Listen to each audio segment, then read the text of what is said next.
High বন্ধুরা, গত এপিসোডে আমরা দেখেছিলাম ওরা সবাই মিলে ঘুরতে যাবে বলে ঠিক করেছিল। অবশেষে সেই দিনটা চলেই আসে। তো চলো আর দেরি না করে আজকের এপিসোডটা শুরু করা যাক। বাইরের আবহাওয়াটা ভীষণ সুন্দর ছিল, নীল সমুদ্র, মনোরম হাওয়া, আর সাথে প্রিয় বন্ধুরা। এনজয় করার জন্য আর কি বাঁচাই। আর এদের মধ্যে সবচেয়ে বেশি এনজয় করছিল সোহেই। সে তো পাগলের মতো লাফাচ্ছিল। সে এমন ভাবে লাফালাফি করছিল যেন ও একটা 5 বছরের বাচ্চা, যে জীবনে প্রথমবার এই সবকিছু দেখছে। তখন সাকু সোহেইর একটু মজা উড়িয়ে বলে, তুমি সত্যিই একটা আস্ত বোকা। সামান্য একটা ব্যাপারে কেউ এতটা খুশি হয় নাকি? এমনকি তুমি তো কাল রাতে একটুও ঘুমাওনি। সাকুর এই কথা শুনে রিন্তারো নিজের মুখ লুকিয়ে ফেলে, কারণ রিন্তারো নিজেও যে কাল রাতে একটুও ঘুমায়নি, কারণ সেও ভীষণ এক্সাইটেড ছিল। এখন যদি ও সাকুকে এই কথাটা বলে দেয় তাহলে সাকু ওরও অনেক মজা ওড়াবে। তাছাড়া সে সোহেইর মতো এখানে ঘুরতে এসেছে বলে এক্সাইটেড ছিল না। সে এক্সাইটেড ছিল কারণ আজ পুরোটা দিন সে ওয়াগুরির সাথে কাটাতে পারবে। আর এই কথা ভাবতে ভাবতেই ওর কাল সারা রাত ঘুমিয়ে আসেনি। তখন সোহেই বলে, চলো দোকান থেকে কিছু কিনে নি। সুবারু ছাড়া প্রায় সবাই নিজের মতো করে এক্সাইটেড ছিল, কিন্তু সুবারুকে দেখে মনে হচ্ছিল ও যেন কোথাও হারিয়ে গেছে। ওর মাথায় এমন কিছু চলছিল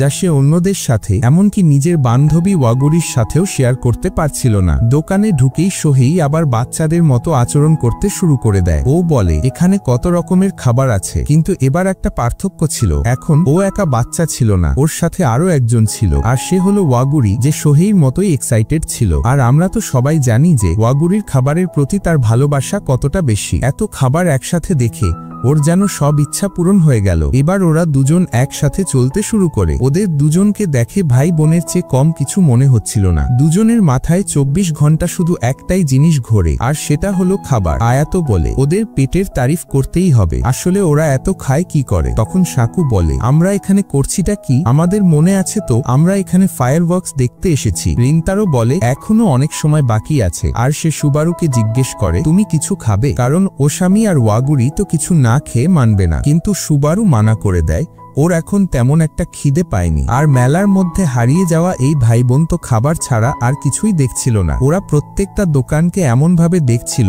যেন পুরো দোকানটাই গিলে খাবে। শুধু তাই নয়, ওয়াগুরি তো বাকিদেরও জিজ্ঞেস করে, তোমরা সবাই এই স্যান্ডউইচগুলো খাবে? এখানে অনেক রকমের আছে। তখন আয়াতো আর সুবারুও এগিয়ে যায়। আর এদিকে ধীরে ধীরে সাকুর মাথা খারাপ হচ্ছিল। ও বলে, আমাদের এখানে ফায়ার ক্র্যাকার্স কেনার কথা ছিল, আর এরা দেখো এখানে কি করছে। এবার বাকিরা এগিয়ে যেতে থাকে, কিন্তু সুবারু আবার পেছনে দাঁড়িয়ে পড়ে। আয়াতো বিষয়টা অতটা খেয়াল করে না, কিন্তু ওয়াগুরি করে। ও বুঝতে পারে যে সুবারু কিছু একটা লুকাচ্ছে। তাই ওয়াগুরি সোজা সুবারুর কাছে যায় আর বলে, দেখো আমি কতগুলো স্যান্ডউইচ নিয়েছি, এগুলো আমরা সবাই মিলে খেতে পারবো। আসলে ওয়াগুরি শুধু সুবারুকে চিয়ার আপ করতে চেয়েছিল, আর ওর কথা শুনে সুবারু চিয়ার আপ হয়েও যায়। অন্তত বাইরে থেকে তো সেটাই মনে হচ্ছিল। এবার সাকুর মুড ঠিক করার জন্য রিন্তারো ওকে নিজের সাথে নিয়ে যায় আর বলে, যতক্ষণ ওরা খাবার দেখছে চলো আমরা কিছু ড্রিঙ্কস দেখে নিই। ফায়ার ক্র্যাকার্স তো আমরা রাতেও কিনে নিতে পারবো। যেতে যেতে সাকু ওকে জিজ্ঞেস করতে থাকে, আমি শুনেছিলাম তুমি তোমার দোকানে সাহায্য করছো, তাহলে তো তোমার খুব সমস্যা হয়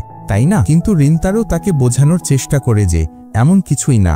আসলে আমার বাবা মা বলেছে যে আমি যখন ফ্রি থাকবো শুধু তখনই যেন সাহায্য করি। আর এমনও না যে আমার বাবা মা আমাকে জোর করছে, বরং আমি নিজেই ওই কাজটা শিখতে চাই। তখন সাকু বলে, তুমি তোমার কেকগুলা স্কুল ফেস্টিভ্যালে বিক্রি করো না কেন? ওটা সবার খুব পছন্দ হবে। আর তাছাড়া তোমার হাতের কেক তো আমারও খেতে ইচ্ছে করে। এভাবে চলতে চলতে ওরা একটা দোকানের সামনে থেমে যায়। ওটা ছিল একটা ডোনাটের দোকান। রিন্তারো জিজ্ঞেস করে, এখানে কেন থেমে গেলে? তোমার কি এগুলো খেতে ইচ্ছে করছে? তখন সাকু একটু লজ্জা পেয়ে মানা করে দেয় আর বলে, তোমার সত্যিই মনে হয় আমি এসব জিনিস খাই? আমার এই ডোনাট ফোনাট কিছুই খেতে ইচ্ছে করছে না। আমি তো শুধু এমনি এখানে দাঁড়িয়েছিলাম। আর ওর পেছনে পেছনে সোহেইও চলে আসে ওর মজা উড়ানোর জন্য। সোহেই বলে, তোমার কি সত্যিই ডোনাট এত পছন্দ? এতে লজ্জা পাওয়ার কি আছে? তোমার এটা কিনে নেওয়া উচিত। আর হ্যাঁ, কিনলে কিন্তু এক্সট্রা কিনবে, কারণ আমিও খাবো। তখন সাকু বলে, আমি কিছুই কিনবো না। আর তাছাড়া তুমি আগেই অনেক খাবার নিয়ে নিয়েছো, তাই এবার মুখটা বন্ধ রাখো। আয়াতো ওকে বলে, এতে লজ্জা পাওয়ার কি আছে? যদি তোমার ডোনাট পছন্দ হয় তাহলে খেয়ে নাও, এটা তো কোনো অপরাধ নয়। রিন্তারো ওকে বোঝানোর চেষ্টা করে,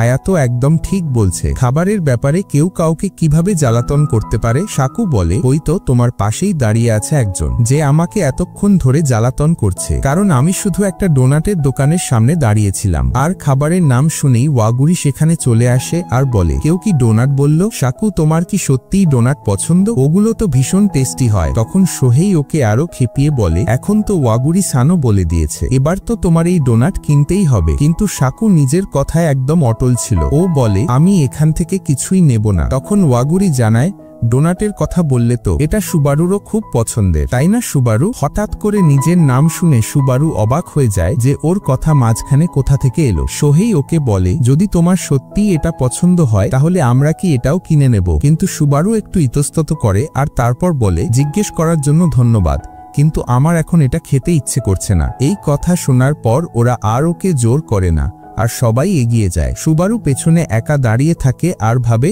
আমি আবার সেম ভুলটা করলাম। সে ডোনাটগুলোর দিকে তাকিয়ে ভাবতে থাকে, এগুলো দেখতে সত্যিই খুব টেস্টি লাগছে। তার মানে ওর খাওয়ার মন তো ছিল, কিন্তু কেন জানি সে বন্ধুদের সামনে কথাটা বলতে পারছিল না। আর সাকু এই ব্যাপারটা খেয়াল করে ফেলে। এবার সুবারু ছাড়া সবাই বিচে এনজয় করতে শুরু করে। কেন জানি সে সবার থেকে একদম আলাদা, নিজের জগতেই হারিয়েছিল। সে মনে মনে ভাবে, ওরা সবাই কত খুশি, ওদেরকে দেখেই আমার খুব আনন্দ হচ্ছে, কিন্তু আমি এখানে এসে ওদের আনন্দটা নষ্ট করে দিইনি তো? হয়তো আমার বাড়িতেই থাকা উচিত ছিল। আমি শুধু ওদের মুডটাই খারাপ করতে পারি, আর কিছু না। হঠাৎ ওয়াগুরিও সুবারুকে খেয়াল করে আর ওর মুখের ভাব দেখে অবাক হয়ে যায়। ও এমন একটা মুখ করে রেখেছিল যেন 2 মিনিটের মধ্যেই কেঁদে ফেলবে, কিন্তু ওয়াগুরি তখন কিছু বলে না। কিছুক্ষণ পর ওরা সবাই খেতে বসে আর খেয়ে উঠেই সবার আগে ওঠে সোহেই। কে জানে ওর মধ্যে এত এনার্জি কোথা থেকে আসছে, কারণ সে বলে, আমার তো আরো খেলতে ইচ্ছে করছে, এখনো তো রাত হতে অনেক দেরি। ওয়াগুরি তখন বলে, আমি আর সুবারু এখনো তো খাবার খাচ্ছি, তো তোমরা গিয়ে এনজয় করতে পারো। আর যখন ওরা সবাই এনজয় করছিল, ওয়াগুরি হঠাৎ জিজ্ঞেস করে বসে, আচ্ছা তোমার মাথায় কি চলছে? সুবারু প্রথমে ভাবে সে বলবে সব ঠিক আছে, আর ওর মাথায় কিছু চলছে না, কিন্তু সে এটাও জানতো যে ওয়াগুরিকে ফাঁকি দেওয়া সম্ভব নয়, কারণ ওয়াগুরি তার মিথ্যে খুব সহজেই ধরে ফেলতে পারে। ওদের মধ্যে কি কথা হয় সেটা আমাদের দেখানো হয় না, কারণ সিন কাট হয়ে যায়। ওয়াগুরি সুবারুকে নিয়ে আসছিল আর সুবারু খুব নার্ভাস ছিল। ওয়াগুরি বলে, সুবারু তোমাদের কিছু বলতে চায়। সবাই অবাক হয়ে যায় যে হঠাৎ করে সুবারুর এমন কি বলার থাকতে পারে। সুবারু ওদের সবাইকে বলে, আমি তোমাদের কষ্ট দিতে চাই না, আমি জানি তোমরা সবাই আমাকে এখানে ডাকার জন্য কতটা এক্সাইটেড ছিলে, কিন্তু আমাকে মাফ করে দাও। ছেলেদের মাঝে থাকতে আমার খুব আনকমফোর্টেবল লাগে। এই কথা শুনে চারজনই অবাক হয়ে যায়। সবার আগে ক্ষমা চায় সোহেই। ও বলে, আমাকে মাফ করে দিও, আমি কি ভুল করে এমন কিছু করে ফেলেছি যার জন্য তুমি আনকমফোর্টেবল হয়ে গেছো? কিন্তু সে মানা করে বলে, ওসামি, এতে তোমার কোনো ভুল নেই, শুধু তুমি না, তোমাদের চারজনের কারোরই কোনো ভুল নেই। আসলে আমি যখন ছোট ছিলাম তখন কিছু ছেলে আমাকে আমার চুলের জন্য খুব বুলি করত। সব ছেলেই একরকম ছিল,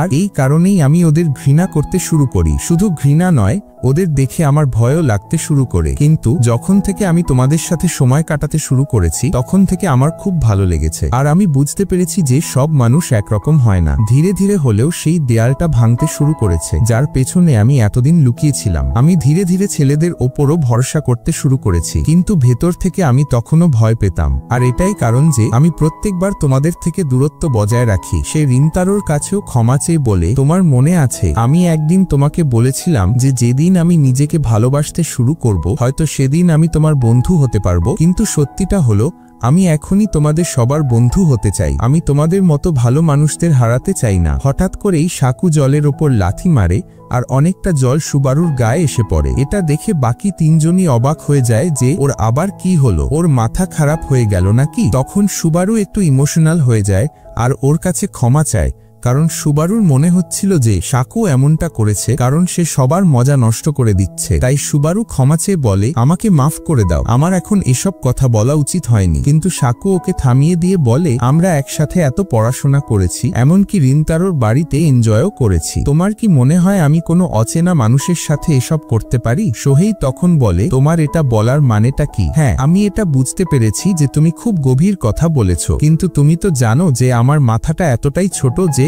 আমি কিছুই বুঝতে পারবো না, তো তুমি কি আমাদের সহজ ভাষায় বোঝাতে পারো? তখন সাকু বলে, তুমি সত্যিই একটা মস্ত বোকা। আসলে আমার বলার মানে হলো আমি সুবারুর সাথে কখনোই এনজয় করতাম না যদি আমি ওকে নিজের বন্ধু না মনে করতাম। তাই ও আজ আমাদের সাথে এখানে আছে তার একটাই কারণ, আমি ওকে নিজের বন্ধু মনে করি। তাই এসব কথা বলা বন্ধ করো যে তোমার আমাদের বন্ধু হতে হবে। আমরা তো প্রথম থেকেই বন্ধু ছিলাম, যখন থেকে আমাদের দেখা হয়েছে। এই কথাটা সুবারুও জানতো, কিন্তু সাকুর মুখ থেকে শুনে ওর খুব ভালো লাগলো যে অবশেষে ওয়াগুরি ছাড়া আর কেউ তো আছে যে ওকে নিজের বন্ধু মনে করে। এরপর আয়াতো আর সোহেইও বলে, সাকু একদম ঠিক বলেছে, আমরা তো সবাই আগে থেকেই তোমার বন্ধু। আর শেষে রিন্তারো বলে, তোমার আমাদের কাছে ক্ষমা চাওয়ার কোনো দরকার নেই। তোমার অতীতে কি হয়েছে সেটা ওয়াগুরি আমাকে আগেই বলেছে। আমিও সহজে মানুষের ওপর ভরসা করতে পারতাম না, কিন্তু সময়ের সাথে সাথে সবকিছু বদলে যায়, আর আমি সেই পরিবর্তনটা তোমার মধ্যেও দেখতে পাচ্ছি। তারপর ওয়াগুরি করে কি ওকে পিছন থেকে ধাক্কা দিয়ে দেয় যাতে সুবারু সবার সাথে গিয়ে এনজয় করতে পারে, কিন্তু তার বদলে সুবারু তো নিচেই পড়ে যায়। তবে এবার সুবারুর মুখে একটা হাসি ছিল,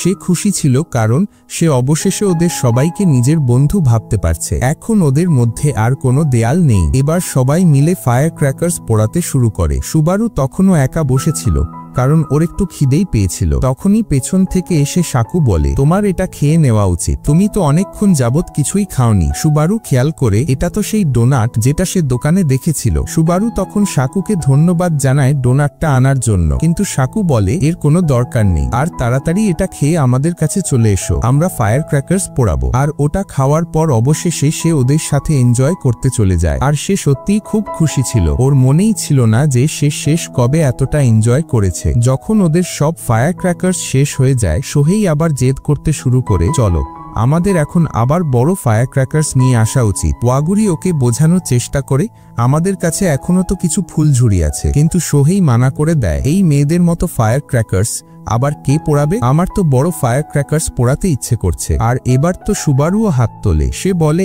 আমারও আরো ফায়ার ওয়ার্কস এনজয় করতে ইচ্ছে হচ্ছে, তাহলে আমরা গিয়ে আরো ফায়ার ক্র্যাকার্স নিয়ে আসি। এবার যখন সুবারু বলে দিয়েছে তখন সাকু আর কিভাবে মানা করে। তখন ওরা বলে, ঠিক আছে, এমনিতেও আমাদের ড্রিঙ্কস কিনতে তো যেতেই হতো। আর আয়াতো ওদের সাথে চলে যায়। অবশেষে একা থাকে ওয়াগুরি আর রিন্তারো। ওয়াগুরি রিন্তারোকে বলে, যতক্ষণ না ওরা আসছে আমরা কি এগুলো জ্বালাতে পারি? আর এরপর ওরা বসে সেই ফুলঝুরির মতো জিনিসটা জ্বালাতে শুরু করে। ওয়াগুরি বলে, এগুলো তো আমি সব শেষ করে দেব, আমাদের কি ওদের জন্য বাঁচিয়ে রাখা উচিত? রিন্তারো তখন বলে, এমনিতেও সোহেইর এসবে খুব একটা আগ্রহ নেই, তো তুমি যত ইচ্ছে জ্বালাতে পারো। তখন ওয়াগুরি ওর দিকে তাকিয়ে বলে, এটা কি সুন্দর তাই না? রিন্তারোর মন তখন চিৎকার করে বলতে চাইছিল যে এই ফায়ার ওয়ার্কসের থেকেও সুন্দর জিনিস তো আমার চোখের সামনেই আছে, কিন্তু আফসোস ও সেটা বলতে পারে না। তখন ওয়াগুরি আস্তে করে বলে, তোমাকে অনেক ধন্যবাদ সুবারুকে বোঝার জন্য। রিন্তারো তখন বলে, এটা কোনো বড় ব্যাপার না, সুবারু তো আমারও বন্ধু। ওয়াগুরি বলে, ব্যাপারটা শুধু এতটুকু নয়, সুবারু এখন বদলে গেছে। সুবারু আগে ছেলেদের খুব ভয় পেত,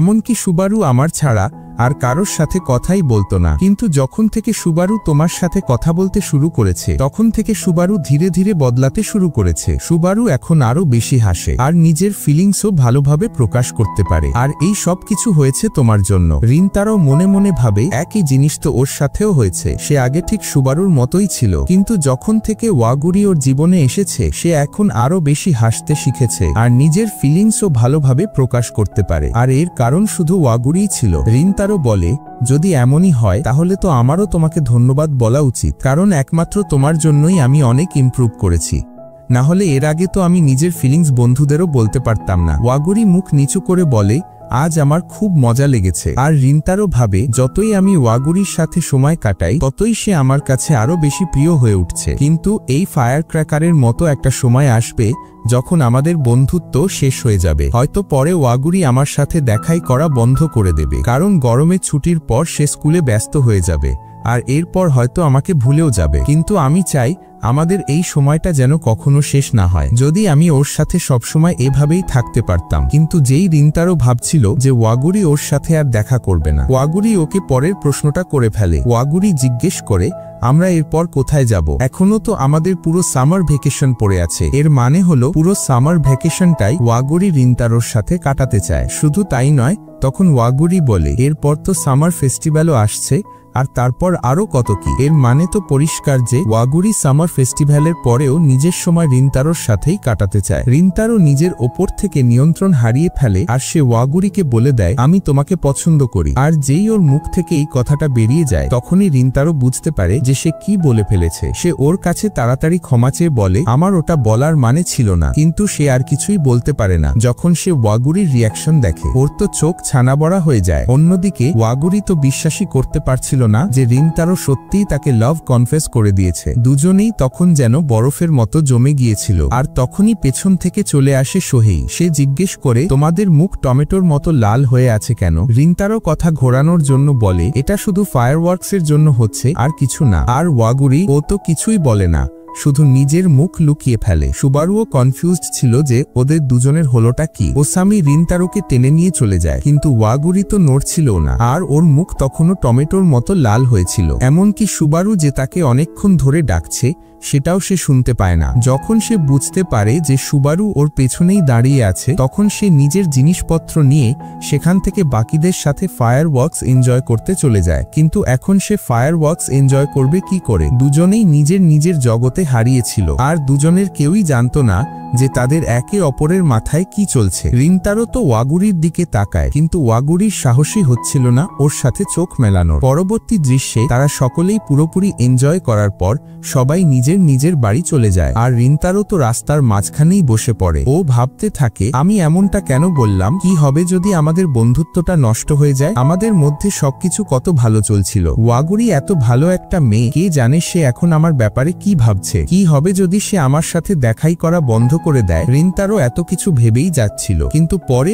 ও ভাবে, আমি মানছি যে কথাটা আমার মুখ থেকে ভুল করে বেরিয়ে গেছে, কিন্তু আমি তো প্রথম থেকেই ওকে এটাই বলতে চেয়েছিলাম। অবশেষে এটা বলে আমার অনেকটা হালকা লাগছে, কিন্তু আমাকে কিছু না কিছু তো করতেই হবে। আমি আমাদের বন্ধুত্বটা এইভাবে নষ্ট হতে দিতে পারি না। অন্যদিকে ওয়াগুরির তো আরো খারাপ অবস্থা। সে তো যেন অন্য কোনো দুনিয়ায় হারিয়ে গিয়েছে। সে শুধু মাথা নিচু করে হেঁটেই যাচ্ছিল। তখন সুবারুর টেনশন হতে শুরু করে, তোমার হয়েছেটা কি? ওয়াগুরি ওকে বোঝানোর চেষ্টা করে, এমন কিছু না, আমি শুধু কিছু ভাবছিলাম। কিন্তু তখনই ওর কাছে একটা কল আসে। ওয়াগুরির মনে হয় এটা হয়তো ওর বাড়ির কারোর কল, কারণ ওর ফিরতে অনেক দেরি হয়ে গেছে। কিন্তু যেই ও নাম্বারটা দেখে, ওর মুখে আবার একটা লাজুক আভা ফুটে ওঠে, কারণ নাম্বারটা ছিল রিনতারোর। আর এটা বলতে সত্যিই খারাপ লাগছে যে এই সিজনটা এখানেই শেষ হলো। যদিও শুরুতে বলা হয়েছিল 13টা এপিসোড হবে, হয়তো সেটা পরের রবিবার আসতেও পারে, কিন্তু তার সম্ভাবনা খুবই কম। এই সিরিজটা এক্সপ্লেইন করতে আমার ভীষণ মজা লেগেছে। আমি নিঃসন্দেহে বলতে পারি যতগুলো রম কম অ্যানিমে আমি এখন পর্যন্ত দেখেছি, তার মধ্যে এটা অন্যতম সেরা। আর সত্যি বলতে আমি তো এখন থেকেই সিজন 2 এর জন্য অধীর আগ্রহে অপেক্ষা করছি। এখন আমাদের একটাই আশা, সিজন 2 যেন খুব তাড়াতাড়ি আসে।